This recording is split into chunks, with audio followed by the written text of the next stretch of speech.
Hello દોસ્તો, આજે હું તમારી સાથે શેર કરીશ પાણીપુરીની પૂરી બનાવવાની રેસીપી। આ પૂરી એકદમ ક્રિસ્પી તૈયાર થાય છે। તો ચાલો હવે આપણે રેસીપી શરૂ કરીએ। તો પાણીપુરીની પૂરી બનાવવા માટે મેં અહીંયા એક બાઉલમાં 1 વાટકી જેટલું સોજી લીધું છે। આપણે જે રેગ્યુલર સોજી યુઝ કરતા હોય તે જ સોજી મેં લીધું છે। તો હવે આપણે 1 વાટકી સોજી લઈ લીધું છે, તમે જોઈ શકો છો। તો હવે આપણે તેમાં 2 ચમચી જેટલો મેદાનો લોટ લઈશું। તો આપણે અહીંયા તમારી ક્વોન્ટિટીના પ્રમાણે તમે મેદાનો લોટ લઈ શકો છો। તો મેં અહીંયા 2 ચમચી જેટલો લોટ લીધો છે। હવે આપણે તેમાં થોડું મીઠું નાખીશું અને બધી જ વસ્તુઓને આપણે સારી રીતે મિક્સ કરી લઈશું। તો બધી જ વસ્તુઓ આપણી સારી રીતે મિક્સ થઈ ગઈ છે, તમે જોઈ શકો છો। તો હવે આપણે આમાં ગરમ પાણીનો યુઝ કરવાનો છે। તો આપણે અહીંયા ગરમ પાણી લઈ અને આપણે તેનો લોટ બાંધી લઈશું। તો આપણું બેટર થોડું ગરમ છે, તો આ રીતે આપણે પહેલાં ચમચીની મદદથી બધી વસ્તુઓને મિક્સ કરી દઈશું। તો તમે જોઈ શકો છો કે બધી વસ્તુઓ મિક્સ થઈ ગઈ છે અને આપણું બેટર થોડું ઠંડુ થઈ ગયું છે, તમે જોઈ શકો છો। તો હવે આપણે આને હાથની મદદથી સારી રીતે તેનો લોટ બાંધી લઈશું। આપણે લોટ થોડું કઠણ જ બાંધવાનો છે, તો આ રીતે આપણે સારી રીતે લોટને બાંધી લઈશું। તો લોટ આપણો બંધાઈ ગયો છે, તો આને આપણે ઢાંકીને 10 મિનિટ માટે રેસ્ટ આપી દઈશું। તો 10 મિનિટ થઈ ગઈ છે, તમે જોઈ શકો છો કે આપણો લોટ થોડો ઠીક થઈ ગયો છે, એકદમ પૂરી બનવા માટે પરફેક્ટ। તો હવે આપણે તેમાં થોડું તેલ ઉમેરી અને લોટને સારી રીતે મસળી લઈશું। તો આ રીતે તેલ ઉમેરીને લોટને થોડી વાર માટે મસળવાથી આપણો લોટ રોટલી બનાવતી વખતે પાટલા ઉપર ચોંટે નહીં, એટલા માટે। તો આપણો લોટ એકદમ સરસ બંધાઈ ગયો છે, તમે જોઈ શકો છો। તો હવે આપણે તેની રોટલી બનાવી દઈશું। તો આ રીતે આપણે તેને એક લુવો લઈ અને તેનો ગોળ રાઉન્ડ શેપ આપી દઈશું, તમે જોઈ શકો છો। તો હવે આપણે આના પર થોડું મેદાનો કોરો લોટ વપરાઈશું, તેથી આપણી રોટલી સહેલાઈથી વણી જાય। અને હવે આને આપણે એકદમ સરસ ગોળ રાઉન્ડ રોટલીને વણી લઈશું, કે ના જાડી કે ના પતલી, એકદમ આપણે સરસ મીડિયમ થોડી રોટલી વણવાની છે। તો આ રીતે આપણે રોટલીને સારી રીતે વણી લઈશું।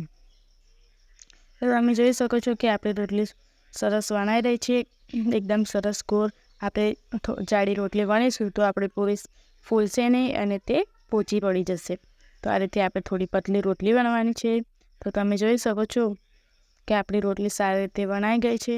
તો આને આ રીતે ગોળ રાઉન્ડ વસ્તુ હોય તેને આપણે આ રીતે લઈ અને તેને પૂરીને કટ કરી લઈશું।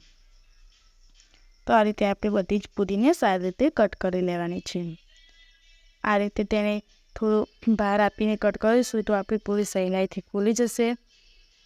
તો તમે જોઈ શકો છો કે આ રીતે મેં બધી જ પૂરીને સારી રીતે કટ કરી લીધી છે। તો પૂરી આપણી સારી રીતે કટ થઈ રહી છે, તમે જોઈ શકો છો કે આપણી બધી જ પૂરી સારી રીતે કટ થઈ ગઈ છે। તો આપણી બધી જ પૂરી સારી રીતે કટ થઈ ગઈ છે, તમે જોઈ શકો છો। તમારે જેટલી મોટી પૂરી રાખવી હોય એ રીતે તમે તેને કટ કરી શકો છો। તો આ રીતે હવે આપણે તેને વધારાના લોટને આપણે આ રીતે કાઢી લઈશું ધીમે ધીમે। આ રીતે આપણે બધા જ લોટને પૂરીથી અલગ કરી લઈશું।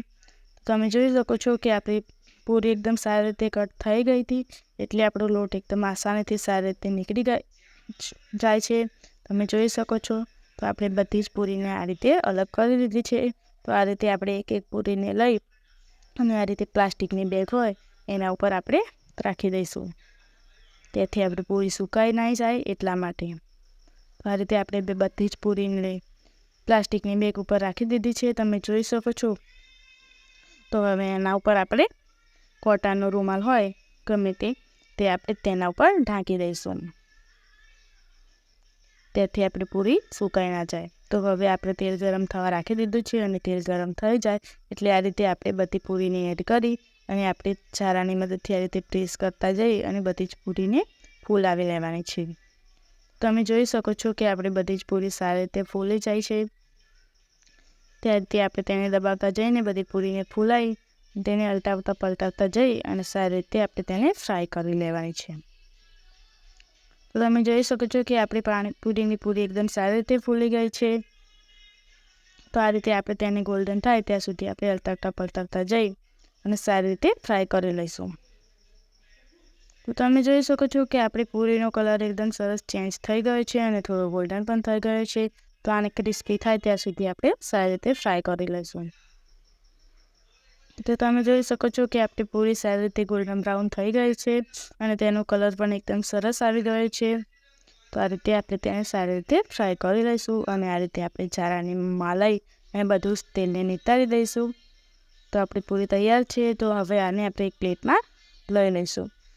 તો દોસ્તો તૈયાર છે આપણી પાણીપુરીની પૂરી.